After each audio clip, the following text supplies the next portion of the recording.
Hi, good afternoon, Dr. Ladner. And how are you, Good, how Dr. are Imani? you? I'm Jocelyn Imani. I'll be interviewing you today on behalf of the DC Black Power Chronicles. And thank you. I'm so glad to have you here. Today is Monday, October 16th, Yes. 2017. The time is 2:51. It is a sunny autumn day here in Washington, D.C. We're here on the campus of University of District of Columbia. So just to get us started, if you could please state and spell your name for the record. My name is Dorie, D-O-R-I-E, middle name A-N-N, last name L-A-D-N-E-R, Dorie Ann Ladner, And when were you born? June 28, 1942. So can you speak a little bit about your hometown and your family background? I was born in Hattiesburg, Mississippi, on Royal Street, if you may, if I so may indulge you, in what we call the city part of Hattiesburg. To my mother, Annie Ruth Woolard is her maiden name. My father, Eunice Ladner, L-A-D-N-E-R. And growing up in Hattiesburg, I would say that was a life that was good and also bad. My parents divorced. My mother and my father, my natural father, divorced, so she married my stepfather, William Cody Perryman, and they had 6 children. So my sister, Joyce Ladner, was born October 12, 1943, and she and I were very close in age, and both growing up and also in school. She saw me when she was 3. I had just turned 5. And so her birthday was October 12th, but she came just a few months earlier to school. But I would say that growing up in Hattiesburg, we moved to Palmer's Crossing, which was outside of Hattiesburg, the city limits, where the church, Priest Creek Baptist Church, and the school, High School, junior high school, and then later on went to Earl Trevelyan, a new school. But I would say that my life as a child growing up was good. I had very close family ties. My maternal side, especially my mother, had 10 sisters and brothers, and her parents, they were from Wayne County, Mississippi. And my father's people were from Pearl River County, Mississippi, the home of Theodore Bilbo. That area near the Gulf Coast. My father's people came from the Gulf Coast of Mississippi, Bay St. Louis and past Christian, Mississippi. But I do genealogical research, the reason I'm bringing this in. But mother started teaching us when we were very young to not be afraid of people, white people especially, because she grew up in a very mixed community in Wayne County, Mississippi. And she told us not to be afraid of white people when we were very young. She said she'd grown up with them and played with them, and they were just like anybody else, and don't be afraid of them. So I took it to heart. And when you're teaching a child when they're very young, these messages come into them, and we don't know whether we're going to carry them with us or not. But mine stayed with me and has served me well, if I may say, throughout my life. But I was a good student in pre-primer and first grade on up through, I said pre-primer, we used to use those terms, and through 12th grade, I was always interested in reading, and the thing that annoyed me is I couldn't get books. The schools were segregated. We got secondhand books from the white kids, and the little library downtown Hattiesburg was segregated. We had nowhere to go but to church and to school, as I said earlier. I remember going downtown Hattiesburg to pay bills for my mother, and I would encounter whites, and in the Woolworth store, I would buy candy, chocolate peanuts and peanut brittle, but we couldn't sit down. I noticed the white kids sitting down, but at that time, I really wasn't interested in sitting at the counter because I had to pay my mother's bills and rush back home, and I wanted this candy, and I started writing about this kind of thing. I haven't written anything, but you know how words come to your head, and you start thinking about things, and I started writing some of these words down.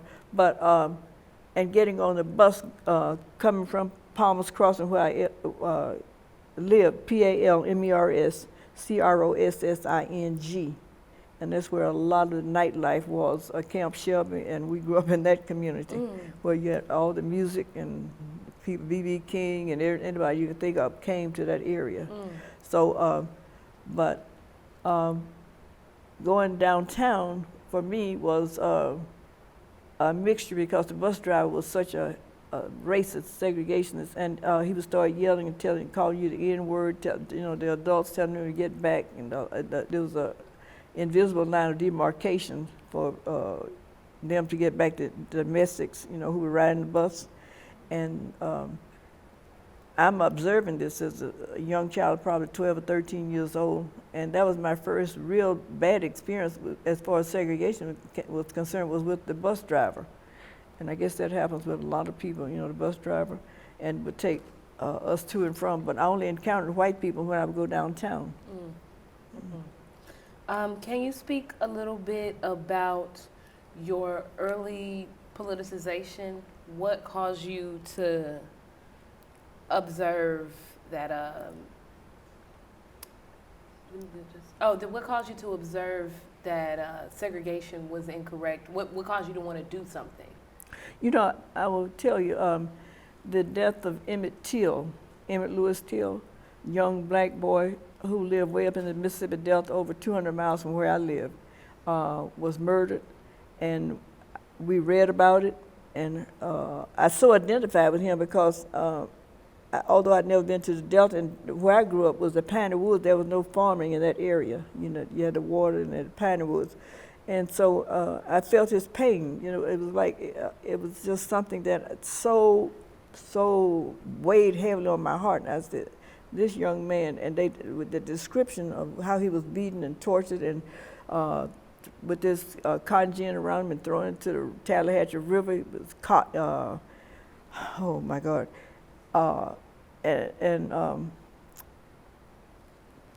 He was castrated, if I may recall correctly, by these two white men who were brothers, Malum and Bryant.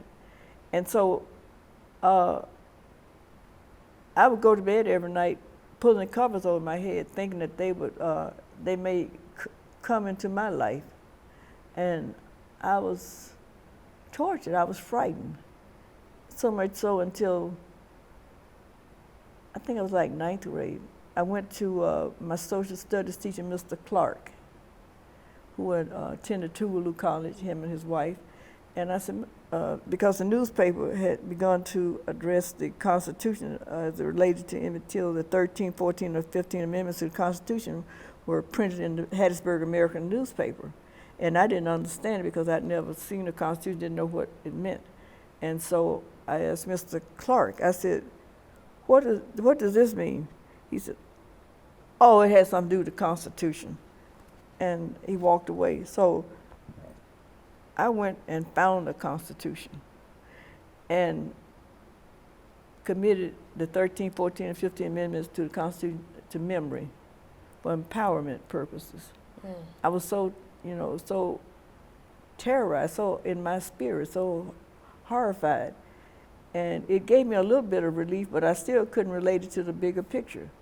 But you understand what I'm saying? And so this young man who was a year older than I was, who had gone through all this, and I'm down there in the southern part of the state near the Gulf of Mexico and New Orleans, feeling this torture and this pain. And this is when I realized that I had to do something about it, whatever it was. And we didn't have any demonstrations in our community. We didn't have anything. As a matter of fact, I didn't know the bus boycott was going on in Montgomery because we didn't get any news. The newspapers were very, very uninformative.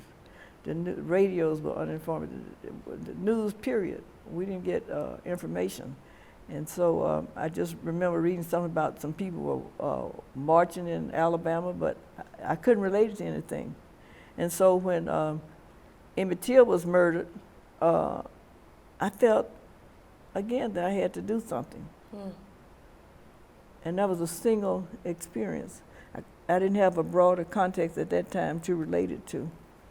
So what were some of the, in addition to memorizing the 13th through 15th Amendments and doing some self-education and uplift, Right. what were the types of organizations that you began to join? Later on, we joined the NAACP. My sister Joyce and I joined the NAACP youth chapter, which was Mr. Clyde Kennard, Kennard, was our NAACP youth council advisor. And we had meetings in a local church in Hattiesburg. And I saw Mr. Kennard a few times at the meetings, along with Dr. Murphy from Laurel. He would bring students from Laurel, Mississippi. Dr. Murphy was a dentist.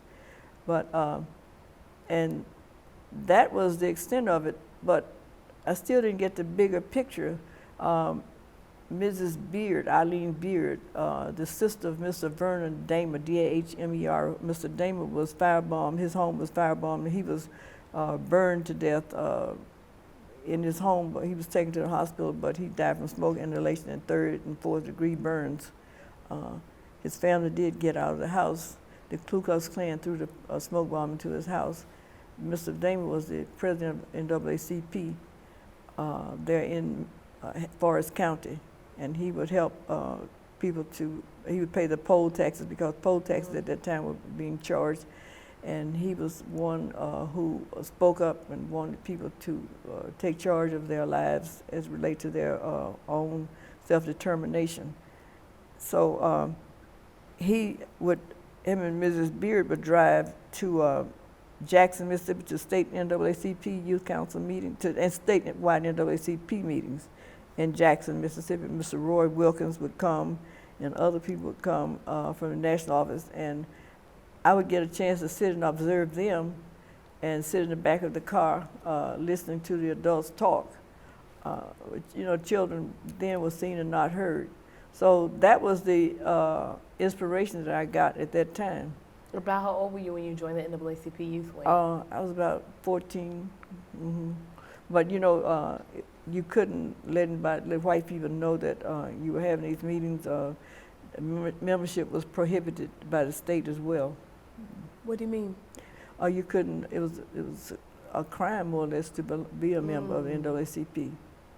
And then how long were you involved with the NAACP, or are you still involved? I'm still involved, but at that period, a horrible thing happened. Mr. Clyde Kennard, who was our youth council advisor, was arrested after he attempted to enroll in the University of Southern Mississippi.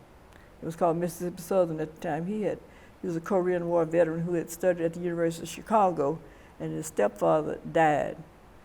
And his mother owned a chicken farm, so he came home to help his mother with the chicken farm, and he wanted to complete his education. And it was that simple. He went to enroll in the University of Southern Mississippi with the help of Mr. Medgar and some of the other local NAACP people. And 2 times he went on campus, and he was arrested. The first time they said he brought moonshine in the trunk of his car on campus. He was arrested. Second time he was arrested. They said he had received 5 sacks of stolen chicken feed based on testimony of a young uneducated man who worked there. And he was sentenced to 7 years of hard labor at Parchman Penitentiary. And when I went to college in 1960, he was in jail in Forest County. And he was later sent to Parchman Penitentiary. He was released in 1963, around January of 1963. He was dying from stomach cancer at that time. Dick Gregory was the one who was able to get pressure applied through then Attorney General Robert Kennedy to have the young man who stated that he had sold him the chicken feed. They extracted a deposition from him and gave it to took him to Chicago and extracted the deposition and took him to Chicago and gave it to then Attorney General Robert Kennedy, who applied pressure to Governor Ross Barnett, Governor of Mississippi Ross Barnett. And he was released, but Mr. Kennard was dying at that time. University of Southern Mississippi had already asked that he be released. And I went to Chicago to visit him. I had dropped out of school in December of 1962 after picketing Woolworths in Jackson, Mississippi, and got arrested with Mr. Charles Bracey in December, Christmas time, after having been up in Delta with Ms. Hamer, Fannie Lou Hamer, August of 1962. and then came back to Tougaloo's campus. James Meredith was enrolling in Ole Miss, and the whole state was on fire at that time. So came back and went to, I just lost that thought. There's so much going on in my head. But I was telling you that, yeah, I dropped out of college that December and went to Atlanta and started working for SNCC, Student Nonviolent Coordinating Committee, and asked Ruby Doris Smith Robinson, who became executive director of SNCC, to help me to get to Chicago to see Mr. Kennard, because he had moved to Chicago. He was being treated in Billings Hospital at the time. And so she was able to get me there, and I stayed at the home of the Fishers, Charles and Sylvia Fisher in Chicago, and was able to see Mr. Kennard a few times before he died. And he told me a sorry story that about what had happened to him in Parchman. He described to me the conditions under which he had to live, and also they forced him to work in the fields when he was unable to walk, and he would try to walk with this long cotton sack picking cotton, and he would fall in the mud, and the inmates would pick him up and stand him up and up on the guards' orders, and force him to continue walking. And he said that brogan shoes that he was wearing, the mud was so thick it would pull the stones off the bottom of his shoes. And he was desperate, but there was nothing he could do. And he was a slightly built man, and his weight continued to drop, and he got sicker and sicker. But if it had not been for Mr. Dick Gregory, I don't know what would have happened to him. And that was some of the work that Mr. Gregory did. But this is very sorrowful and painful for me to talk about. But it also helps to let people know the conditions under which those of us who struggled lived. And I'm revealing this under extreme pressure at this point in time. So bear with me. No, that's perfectly okay. I want to double back a little bit because you mentioned SNCC. Yeah. But as I understand in the chronology, COFO predates SNCC. No, it doesn't. It doesn't? No, SNCC was formed in 1960. I mean, your involvement. I was became involved with NAACP first. Okay. And then I joined up with SNCC. Okay. And then COFO came about as a result of the organizations there in Mississippi: SNCC, CORE, NAACP, and SCLC. They became an umbrella organization. They were the umbrella organization that brought the Freedom Summer into Mississippi. For the record, can you please state what COFO? Council of Federated Organizations. And SCLC? Southern Christian Leadership Conference. Okay. And CORE is Congress of Racial Equality. Exactly. Now, can you speak a little bit about the campaigns and actions that you worked on in those organizations? Well, working with SNCC, we worked in the Mississippi Delta, which had a predominantly black population at the time, and went up there in 1961-62 to attempt to register black people to vote, and encountered a great deal of hostility and abuse from the local white population. The black population had to be about maybe 70%, 80%, and so you had Attorney Wilder Branton, who worked with the Little Rock Nine, who was there, the Southern Regional Council, Randy Blackwell, who also worked with Southern Regional Council, Jack Menace, who also worked Southern Regional Council, and they were the ones who had gotten monies to help us to work in that area. I remember going up to the Mississippi Delta in a car driven by Dave Dennis, and my cousin Maddie Bivens was in the car, Cody Liddell, who was from Jackson, Mississippi, Tougaloo student who worked with Meg Evers, and she later joined up with Student Nonviolent Coordinating Committee. there were 3 women and 2 black men. Lester McKinney, also known as Baba Zulu, he in Washington, D.C., was in the car. He was one male. There were 2 males. So we went to a meeting in Clarksdale, Mississippi. Dr. Aaron Henry convened the meeting to form the Council of Federated Organization, COFO. And after we got there, the firemen came and said there was a fire, and there was no fire, and they pulled the hose out and came in, but they retreated after they looked so bizarre. And so that night, we stayed beyond the curfew. I didn't know they had these sundown laws. And we passed the curfew, which was 12 midnight, blacks off the streets at 12. So as Dave Dennis was driving, and we were trying to get back to Jackson, we stopped on the highway. Dave and Lester McKinney, Baba Zulu were the males in the car. So the white officer in the back of us we were near Mount Bayou, Mississippi, told Dave to come and sit in his car. He questioned Dave's paternity, asking if his daddy was a white man and all kinds of crazy questions.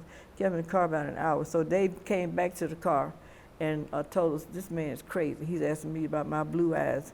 And so he said he's going to take me to jail and arrest me. Will you all follow me? We said, yeah. So we followed him back to the Clarksdale jail. And Cody and I walked out, and we were masquerading as lawyers. Oh, we were real, spunky, if I may use that term. So they looked at us and told us that we didn't get the hell out of that little building that they were in. And so we ran and got into the car, and Lester took off, and we drove around the Delta all night long. You know how black, the black Delta is black. It's 1,000 midnights, nothing started shining but the stars. We were lost, round and round in circles. And so we finally got to Ruleville, where Miss Fannie Lou Hamer was from. And we had been told that the night watchman in Ruleville was being watched by Milo, who killed Emmett Till. And when we saw the sign and we saw the speed limit saying something like 20 miles an hour, I said, Lester, don't go 20, don't go over 20. I was paralyzed with fear, and on the floor of the car. And so we finally made it to Cleveland, Mississippi, Bolivar County, where Amza Moore lived. He was local NAACP president. And Amza had been very gracious and hosted Robert Moses, who was the director of the project. And Ms. Ella Baker had sent Bob Moses to Amza Moore. So, things sort of go, referrals, during that period. And there's more to it than that. But we found Amza Moore's house, and Diane Nash and James Bevel were staying there at the time. And so their first child an infant had been born, and we all moved into the house.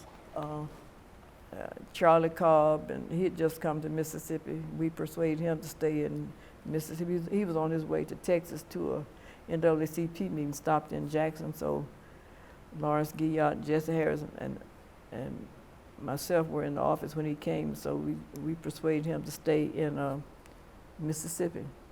And that's how he got there. But anyway, we said, like Booker T. Washington said, cast your bucket down where you are. Well, that's what we did in Cleveland, Mississippi, and started working in the fields and with the sharecroppers to get enough people to take them to the courthouse. And in the Nola, where we took Miss Fannie Lou Hamer and the other people. And the rest is history. Ms. Hamer's story speaks for itself, but we stayed there all day waiting for them to attempt to register to vote, to no avail. And in the meantime, we were going around knocking on doors in the community of Indianola and didn't get anyone to come out. And went back to Ruleville that evening. And I'm leaving part out about the bus. That's part of history too. But the thing that struck me was that we were coming back, Cody and I, Attorney Timothy Jenkins, who lives here, who was at that time a Yale law student, volunteering in Jackson. Ms. Hamer came on the road walking, and she was crying. And so we asked her what was wrong. She said that Milo, the owner of the plantation, had told her to take her name off or she would have to leave, so she left. And so we embraced her immediately and took her in the little church. And we had one of those, I would imagine, Harriet Tubman type meetings, you know, when someone had been able to free themselves and huddle it and got into this huddle and started singing and praying and embracing. So, and then she went to live with the sister on SISSOENS in Ruleville. Husband and wife, they were older people. And a few days later, the house was shot up, and people thought that Cody and I were in the house, but two young women from Cleveland, Mississippi were visiting, and they sustained gunshot wounds to the head and to the body. Did they survive? Yeah, they survived. But they were trying to shoot Miss Hamer with these two young girls. And so, but we were in Jackson for that weekend. But the whole work in the Delta, you know, was a challenge. But you know what? I was not scared because I felt that this had to be done, and who else was going to do it? Right. I was one of the ones to do it. My ancestors had done as much as they could. They were going on, a lot of them were ancestors, and then those who were living, they had worked, and my uncles and aunts had been on this earth, and I was the next generation, so the burden was up on us. You know, we had to carry it forward. So I felt that I had to do something. So I went on up into the Delta and came back. That fall, Jay's Meredith was enrolled in Ole Miss. We'd been up in the Delta, and all kinds of things were happening in Mississippi. So we faced some turbulent times. That was 62. And then I came back to Tougaloo in that fall, that December. I stayed at Tougaloo on campus and picketed Woolworths with Charles Bracey, young man, a college classmate. I didn't go home. I stayed there and stayed at home. Mr. and Mrs. John Salter. Mr. Salter was a professor at Tougaloo, and him and his wife had gotten locked up picketing Woolworths. And so I went and picketed and got locked up there in Jackson. And Mr. Medgar took Brace and I to Woolworth and put us out, and got locked up, stayed in jail. And the jailer tried to flirt with me, came up from behind the cell. I'm in the cell by myself, and I heard him, Jailer Miller, on this cane, and came up and said, "Dorie, in that civil rights movement, do they teach you all to go with white men?" I said, "No, sir, they teach us we're sisters and brothers, we should love each other." He said, "Okay, Dorie, Medgar's gonna come and get you out." I said, "Yes, sir, yes, sir." Medgar I was not prepared. I had no idea that, you know, I was that vulnerable. I no idea.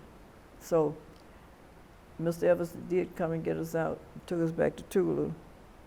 And 2 nights later, I think someone shot at Mr. Salter's house, and a press release went out from Student Nonviolent Coordinating Committee saying that if Dorie Ladner had been in that bed, because I was going to share Mr. Salter's infant baby's room, and it was an extra bed, that the bullet hit the bed where I was supposed to sleep. When I stayed up later talking with Betty Poole, and I didn't get in the bed. But you know, that was, you know, those are the kind of things that happened. So we went on to Atlanta, and Carnegie Farm for a retreat for SNCC, and that's when I joined SNCC. What year was this? 1962, yeah, 62. And then what about the COFO time period? 62. 62. August of 62. And earlier, I just want to double back just a little bit. Earlier, you said you weren't explaining the bus part of the story. Is it because it's well documented elsewhere? Or Okay, the bus that Ms. Hamer and the people who went to the courthouse. Yeah, because it's well documented elsewhere. They said the bus was a yellow bus. It was, and it was the wrong color bus, and so they had to take up a collection on the bus to pay the fine before they could move, because the bus driver had been arrested. Right. Mm-hmm. I want to dig more into your movement kind of influences, but before we do that, because you've made reference to Tougaloo, can we just for a brief moment, go into HBCUs? Sure. Which schools you've been into? Sure. What, a comment on the HBCU? Yeah. I initially enrolled at Jackson State because I had there were two colleges in Hattiesburg, University of Mississippi Southern at the time and William Carey College, and neither of which I could attend because they were of segregation. So we went 90 miles north to Jackson State, and that's where I enrolled. And Jackson State was horrendous. Oh my God. I was president of dorm council there in Air Hall, and we had a meeting, and having grown up in the church, the tradition was to say a prayer, right, before you have your meeting. Of course. And I said a prayer, and the next morning, Miss Rose, the matron of the dorm, told me the dean wanted to see me. Dean Gill wanted to see me. And I told my sister Joyce, I said, the dean wants to see me. And she said, you want me to go with you? I said, yes. And so got in there, and the dean started asking about the prayer. The prayer? I asked God, to have mercy, and, I didn't have anything to say. So it got worse. And that's when my militancy came out. It was like, man, you are wrong.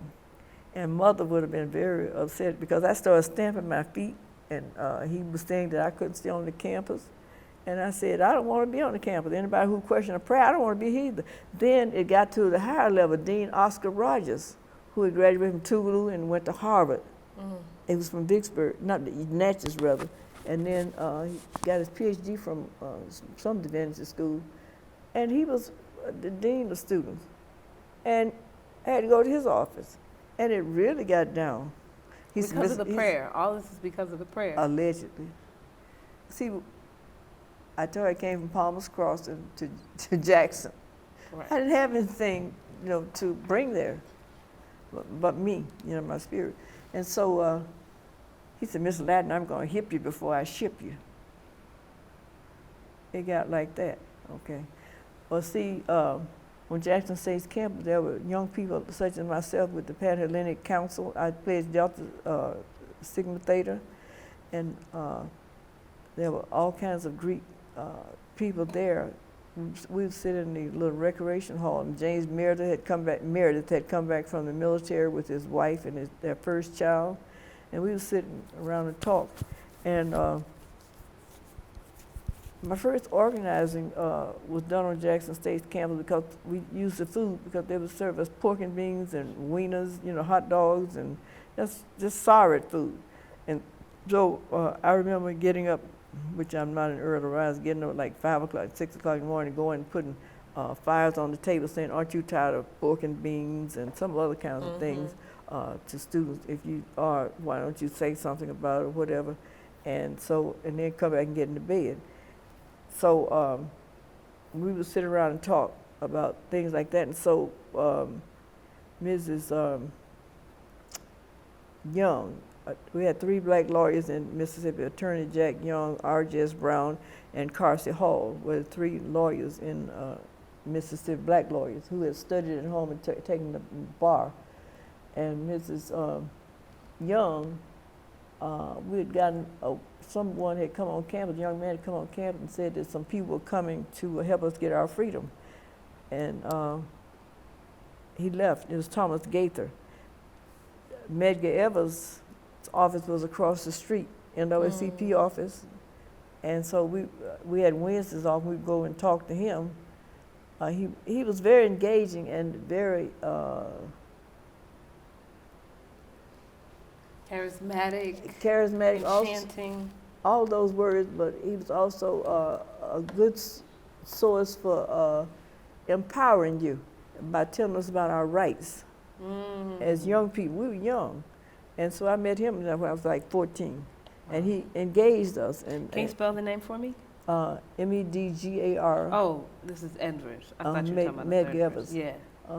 So he was the one who talked about our freedom. And then Thomas Gaither was the one who came on campus and said we were going to get our freedom, but he disappeared. And he was talking about the Freedom Riders. We were in the dark all the time. So after the Tougaloo 9 students were arrested. These were 9 students from Tougaloo College who attempted to sit in the public library.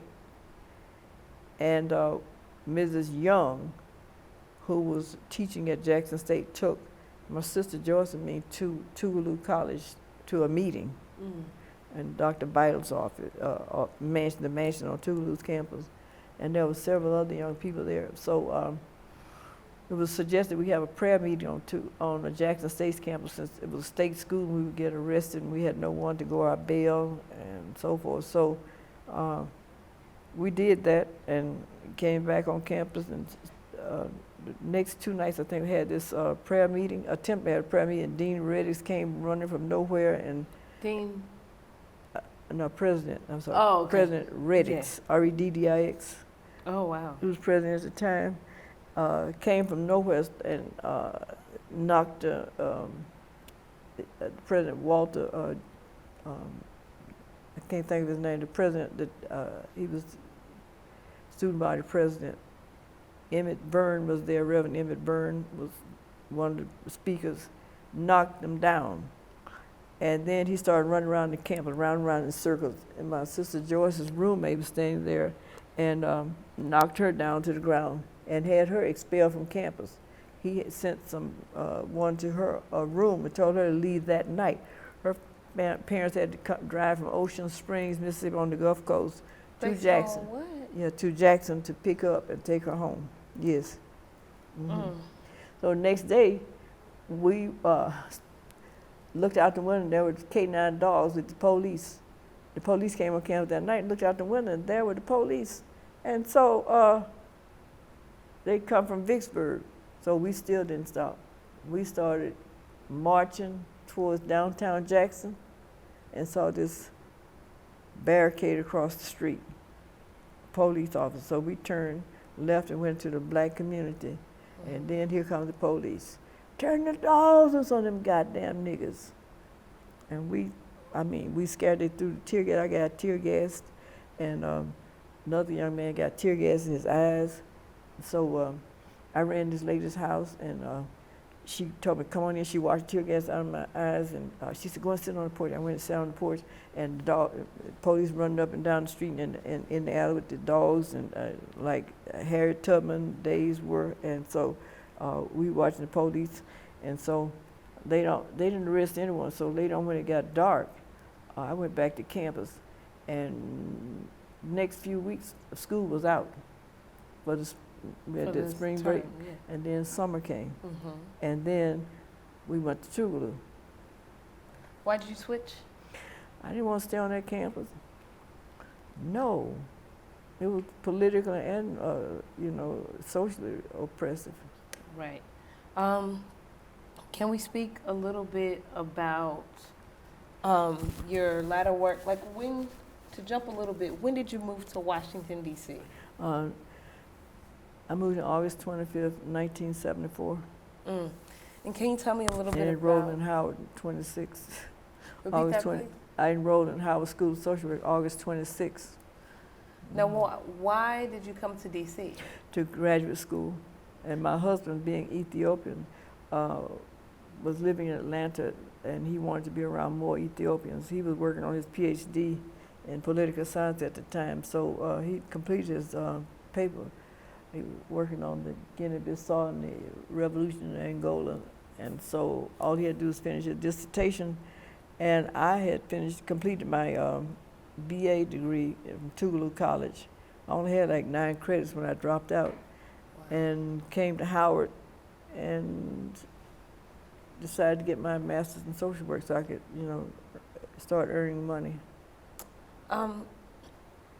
Can you connect the dots a little bit from the SNCC years in Mississippi to the 1970s in D.C.? Yeah. So I stayed in SNCC until I was in 1964. In 1963, I was a fundraiser and student. Even though we were students at Tougaloo, we were always actively engaged in the community, doing something with SNCC. And 1963, the March on Washington. I went to New York to do fundraising. We were sent on a retreat to rest, but got work. My sister Joyce was working the March on Washington office, and I was doing fundraising in the SNCC office in New York, and then came back to the March on Washington D.C., and then back to Tougaloo. And so I couldn't live well enough alone. I dropped out again, and I dropped out of school 3 times. Yeah, I was going to ask you about that. Can you say more about that? 3 times. At that time, I started working in Mississippi, and probably Atlanta, just actively engaged. This was a very crucial time for freedom-loving young black people, because we were on the cutting edge of changing, and not only Mississippi, throughout the South. You had the sit-ins, you had the marches, then you had the March on Washington, and then all of a sudden you had the bombing of the church in Birmingham. Oh my God, I was in school when the church was bombed. So we just couldn't sit in the classroom and do, plus Medgar was killed June 12, 1963, and that just did it. Too much going on. So I was doing a lot of things. And when Medgar was killed, we had a big boycott going on in Jackson, asking for black police officers, asking for blacks to be referred to as Mr. and Ms., blacks to be able to try clothes on without before they bought them, to be able to sit at a lunch counter. These were very, we call them now very miscellaneous kind of things, to try clothes on before you buy them. But that was, such an indignity. You could buy them, but you couldn't try them on. Have you ever heard of that before? I have. Okay, so that was being done, and we were asking for that. And Mr. Evans was killed right in the middle of that. And so that night we were all with him, Dave Dennis, myself, and Ann Moody, the one who wrote The Coming of Age in Mississippi. We were all together that night and at the Elks Lounge, and we had eaten some food. And so we went up to go to our cars, and Mr. Evans went to his car. So we said, see you in the morning. And we went to Dave and Maddie's house, and I couldn't sleep that night. I just heard doors opening and closing, and I was very restless. And so when my cousin Maddie came knocking on my door, she said, Dorie, Medgar's dead. I said, I know it. You felt it? Oh, yeah, very, very. Because you just felt unsettled in your spirit. I couldn't sleep. So that morning we got, that's when Vivian Malone and Mr. Hood were trying to enroll at in the University of Alabama. George Wallace stood in the schoolhouse door. That was the same day. So, and Miss Hamer was beaten that night up in Winona, Montgomery County, Mississippi. She and the 3 young ladies who were with her, and Mr. Lawrence Guillot, who was a Tougaloo student, he was beaten when he went to try to get them out. Did you know Guillot? I met him once. You Actually, did? at the when Hands came out, Yeah. Hands on the Freedom Plow came out, y'all had an event at Busboys. You I did? met with Tarek, Frank and Jean's son. I got Guillot into the movement. Yes, at Tougaloo. Really? What's the name of the movie called? I said into the movement. Oh, Into the Movement. Oh, wow. The movement. Can you tell that story? How did you get involved? Well, got him involved? Yes, ma'am. Okay, we would get rides into Tougaloo. At that time, Tougaloo was isolated into a wooded area. We just had one dark road going into Jackson. It was dark and lonely. So one Saturday I had this ride. I was going to ask, yeah, come on, go with me. He said, where are you going? I said, to the office. He said, okay. So he followed me and got in the car. We went to the Freedom Ride set up an office on Lynch Street right next to the present NAACP office. It was a house. And so Paul Brooks and Catherine Diane Nash, James Bevel, all of them had an office there. And so that's where we used to meet. And so Guillot went in there, and that the rest is history. Yeah, before then Guillot had been kind of active, socially active, and sort of uncontrolled at times. But once he got into the movement, he was fine. He was so brilliant, student. He was studying pre-med and so forth from Pass Christian, Mississippi. Thank you for that. Thank you, Mm-hmm. because our lives are changed by. So, I know we don't have a ton of time left. I'm looking at where to go next. Just because I want it on the record, can you kind of do a roll call of sorts of all of the teachers and leaders and, more seasoned adults that you count as influences from your time during the movement? Miss Zola Jackson was my primary, my first grade teacher from Hattiesburg at DePriest School. Miss Mercer, who was the the teacher who was in charge of, she was 12th grade teacher. She was very influential. She was going to grad school in Indiana, and she would talk. What's the name again? MERCER. There were a ton of them. Mrs. Trevelyan was another. She was my 3rd grade teacher. Miss Carlisle, I was telling my grandson about this woman. He's in 2nd grade. Miss Carlisle had this long dark skirt on and black sweater, and hair was black, and she was very pale looking. And she would say, "I brought my strap today." She was a 2nd grade teacher. And we used to have those little spelling books, and you spell. And so I had memorized all my words, and so I wrote them down. And so when she started calling them out, I had already written them, and she accused me of cheating. And I got a spanking. And then, moving a little bit. No, late. but I'm just. Okay, you're going through. Okay. Mr. Todd, ABS Todd, was the principal, who was very involved with us. We had black teachers who really helped us along, very involved in our lives. Miss Chapman, CHAPMAN, she was over the Girl Scouts 4-H Club, and would make sure we got to all the meetings across Mississippi. Mr. Ratliff, I used to sing first soprano, and in the glee club we'd have competitions, and would engage in all the competitions across the state. So these were early influences. Mr. Clark, the one who told me that had something to do with the Constitution, he had a positive influence, although he wasn't that talkative. I later found out Mr. Clark and his wife and several others had sued Forest County because they couldn't register to vote, but you wouldn't have guessed it from the way he sort of shunned me off. And Mr. Peterson at Jackson State was an influence because he understood what had happened to us when we got tear gassed and talked to me about it. And Dr. Jane Ellen McAllister at Tougaloo, at Jackson State, who memorized everybody's name, and she used to come when New Orleans was being integrated. She would come in the room and said, "Only evil will triumph if the good do nothing," and only evil will triumph if the good do nothing. But it's longer than that, and I can't tell you who said it, but that was the essence of it. And she would tell us that we had to do something about segregation. She was a little white woman by appearance, but she would tell us that we had to engage in getting our rights. It was a big psychology class at Jackson State. But the 3 black lawyers, Hall, Young, and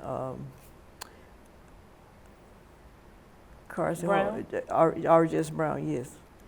They were very involved because when I got arrested, they were handling my cases, and so.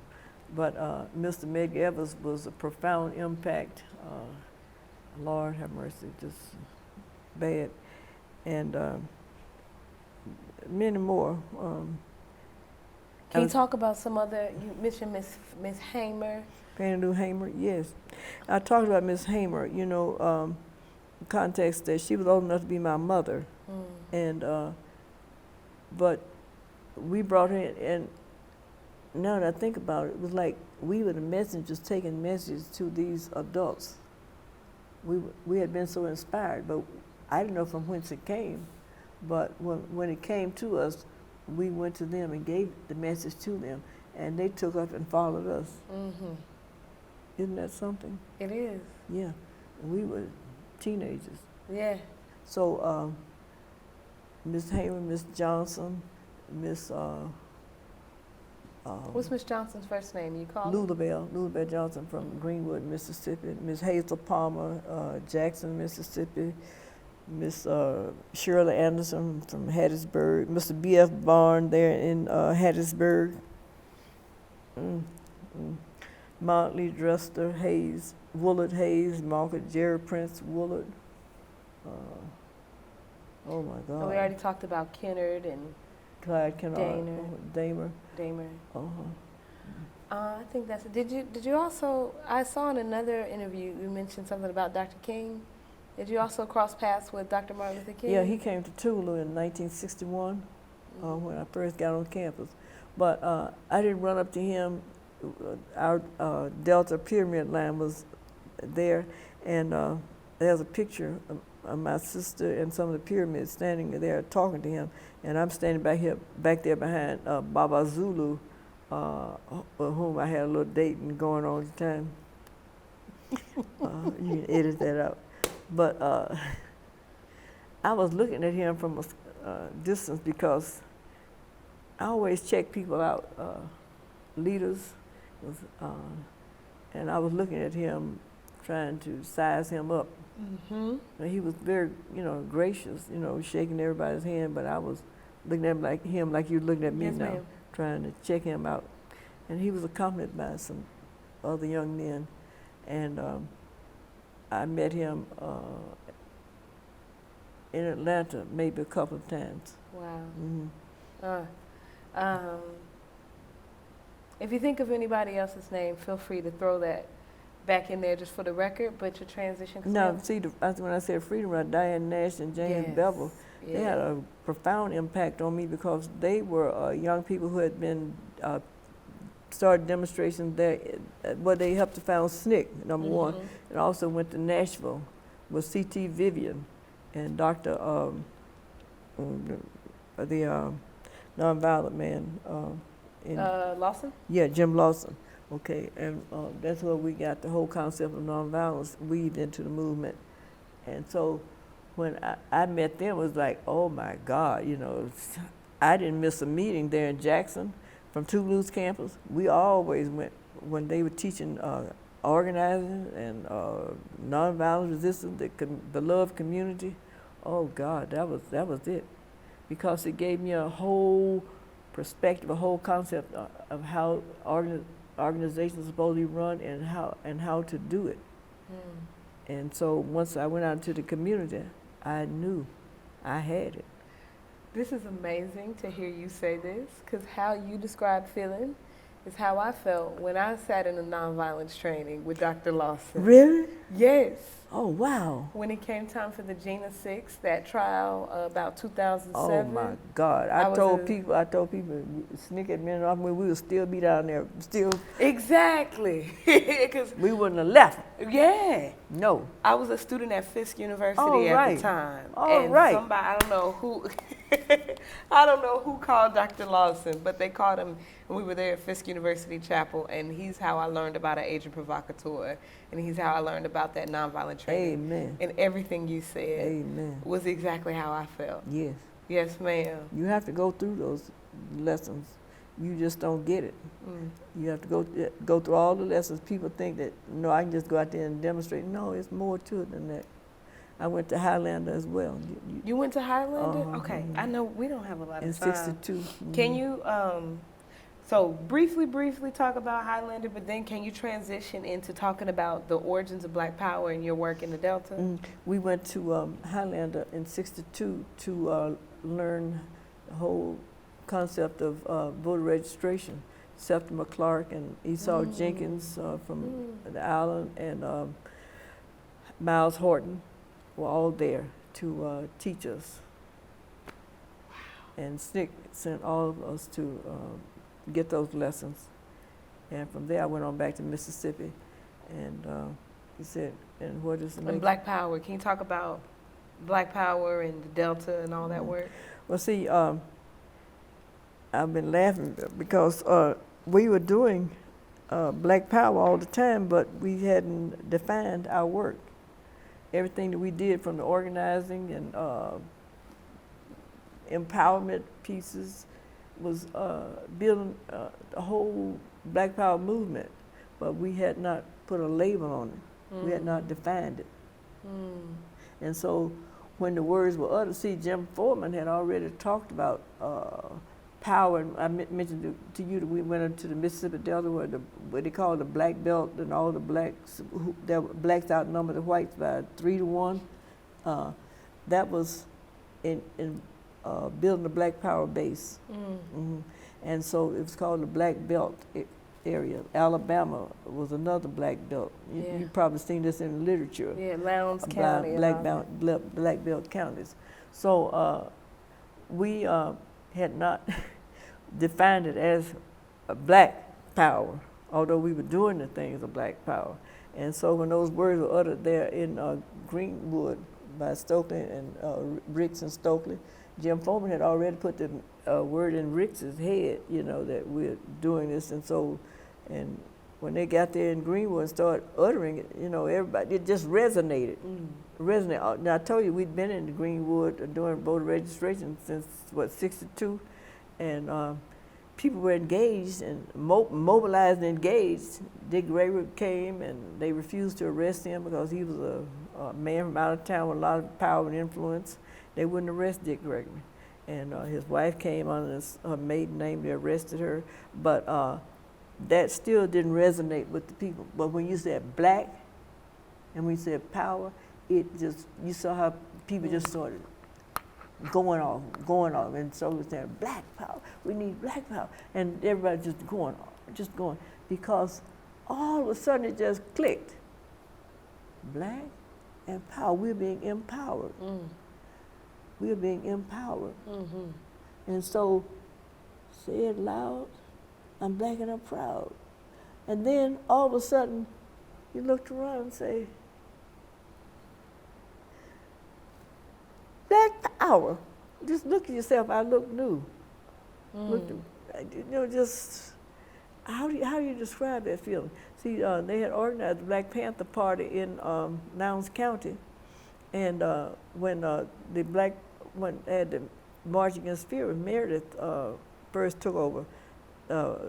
Stokely and others brought the Black Panthers there. I have a picture of me holding a Black Panther sign, marching. And that sort of took off in Alabama. You know, it scared people, Black Panther. But when you said Black Power, and it frightened the status quo. And the Black people wanted to hear it because we had been working all of our lives, and we knew that we'd been working. But how do you say it? It was a feeling. Young children, young people. You see how the young people just jumping up and down. Old people started kicking their feet out, and people who couldn't walk got up and started moving. People who couldn't talk started uttering words. It was just a joyful feeling. And the music. James Brown came out, say it loud, I'm Black and I'm proud. And at during the march, see, the debate was going back and forth between Dr. King and Stokely was Nick. You know, we were all debating. And so, but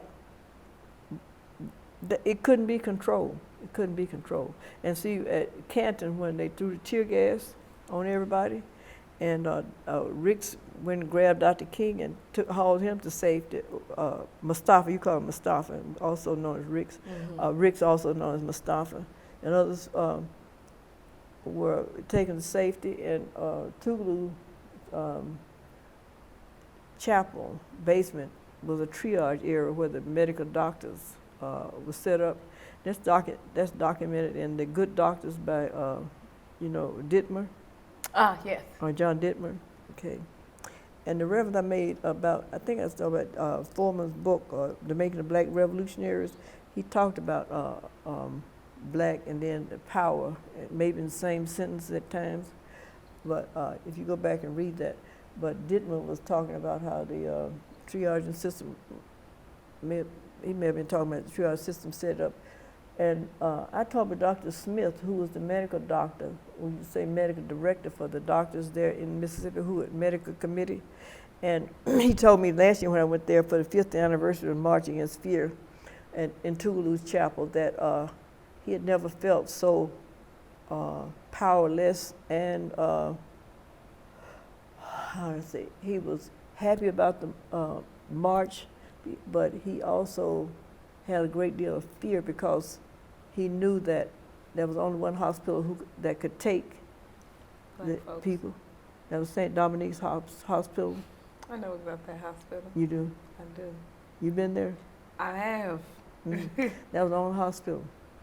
And that is how far they were, and his job was to make sure Dr. King was taken care of, and that was an awesome responsibility. He was sitting there almost with tears in his eyes, and he revealed to me that he had talked to Dr. King about what to do if he did sustain, injuries that may have been fatal or near fatal. All of that was discussed, and they talked about the nearest hospital and what hospital would take him and so forth. Because when Mr. Evans was murdered, he went to one hospital that wouldn't receive him, so just bad. So, I want to wrap up because we need to get out of here. I got 2 final questions. One, you mentioned something that I think is really curious, that you knew before you knew. You knew in your spirit before you knew in your head about Mr. Evers. And in paying attention to your career and other interviews you've done and just how you move through the world, spirit is something that's significant. Yeah. So can you make a comment about the role of spirit in shaping your decision making and how you've moved through the world, what carries you through your activism?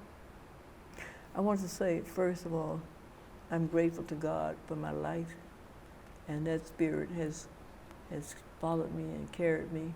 I've been in some very dangerous positions in my life, and I have been spared. And I give praise, the highest praise to God first, because if it had not been for God, when they attempted to bomb our office in Natchez, Mississippi, I may not be here. But I just feel that the hand of God has been over me, and I can't explain it. I cannot explain it. I grew up in the church, and I grew up in a very spiritual home, and I've always felt that there was a higher power than myself, and I've always believed in it. So that's all that I can say about that. When I spoke about Mr. Evers' murder that night, I had no idea. And see, I was, 20? And I didn't know anything about psychology, insomnia, any of that stuff. All I know is I heard the doors opening and closing, and that I couldn't sleep, and I was sitting up in the room, and when Maddie knocked on the door, she said, "Dorie?" I said, "Yes." She said, "Medgar's dead." I said, "I know it." And I didn't get up. It was just, I knew it. But in spite of that, nothing has stopped me. It has not stopped me, and I've kept going. Last question. You are a remarkable woman, Dr. Ladner, and unfortunately this is not nearly enough time to tease everything out. But as I see a theme throughout your narrative of perseverance, of determination, of being connected and connected to a larger mission and being driven by a larger purpose. I'm driven, yes. Yes. And you said earlier off camera that you were born with this passion. I think so. Can you give comment to years from now? We're doing this interview for perpetuity. Right. Years from now, there may be some young woman who feels, or young man that feels that things are off and doesn't know why they feel that things are off, or doesn't, they just feel compelled to act. And there's that tentative feeling that comes when you know something isn't right, but you haven't figured out exactly the means to change it.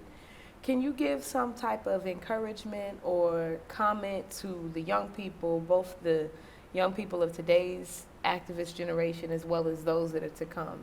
First of all, I want to thank you, Dr. Imani, and the Black Power Chronicles for giving me the opportunity to express myself and to share with the greater public a little of my experiences, which has been kind of painful because I'm beginning to experience some PTSD at times due to some of this trauma that I've experienced.